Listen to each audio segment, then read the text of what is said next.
Hi everyone, welcome to today's Daily Lent Reflection. Today is Sunday, March 25th, and it's Palm Sunday. And our scripture readings we're reflecting on today come from Isaiah 50, verses 4 to 7, Philippians 2, verses 6 to 11, and Mark 14, verses 1 to 15, and verse 47. Our opening quote comes from Philippians 2, verses 5 and verse 7. Quote, "Your attitude must be that of Christ. He emptied himself and took the form of a slave, being born in the likeness of men," end quote. And our reflection is the Paschal mystery. Today begins the celebration of Holy Week, the greatest week in the calendar of the Church. It is the greatest week because it celebrates the good news. God has reconciled the world to himself in the suffering, death, and resurrection of Jesus. The great week begins with the moving liturgy of Passion Palm Sunday. On this day, the Church calls to mind Christ's entrance into Jerusalem to accomplish his Paschal mystery. In the words of the procession preceding today's Mass, quote, "Today we come together to begin this solemn celebration in union with the whole Church throughout the world. Christ entered in triumph into his own city to complete his work as our Messiah, to suffer, to die, to rise again," end quote.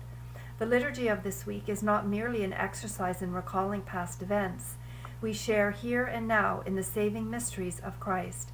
It is no exaggeration to say that our whole vocation as Christians is to share in the Paschal mystery of Christ, to join with him in his self-emptying love. Let us briefly reflect on what this means. In a magnificent passage, St. Paul states, quote, "Continually we carry about in our bodies the dying of Jesus, so that in our bodies the life of Jesus may also be revealed. While we live, we are constantly being delivered to death for Jesus' sake, so that the life of Jesus may be revealed in our mortal flesh," end quote. And that comes from 2 Corinthians chapter 4, verses 10 and 11. Here St. Paul teaches that in the mystery of Christ, our lives take on new meaning. Our lives share in the dying and rising of Jesus in the Paschal mystery.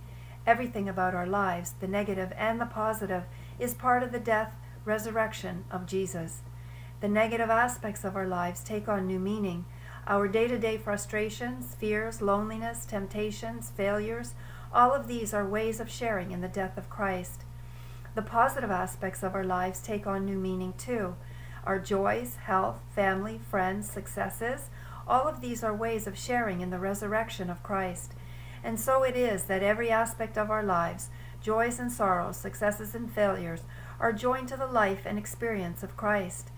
It is not difficult to make a personal application of this great truth to our own lives. For example, I die when I am conscious of lifelong limitations in myself.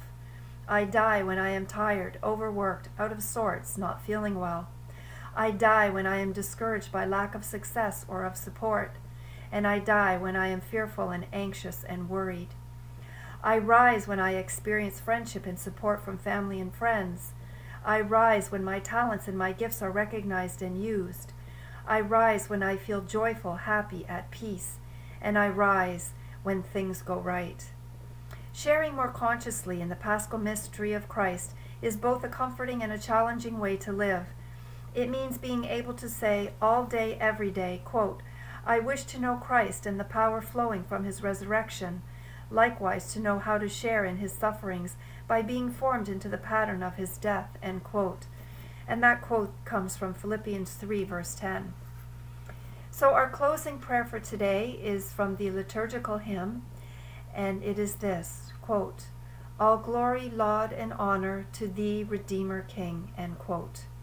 And our practice for today is this: today I will try to see everything in my life as I share in the dying and rising of Jesus. So that's it for today. Have a wonderful day. God bless, and I'll see you tomorrow. Bye-bye.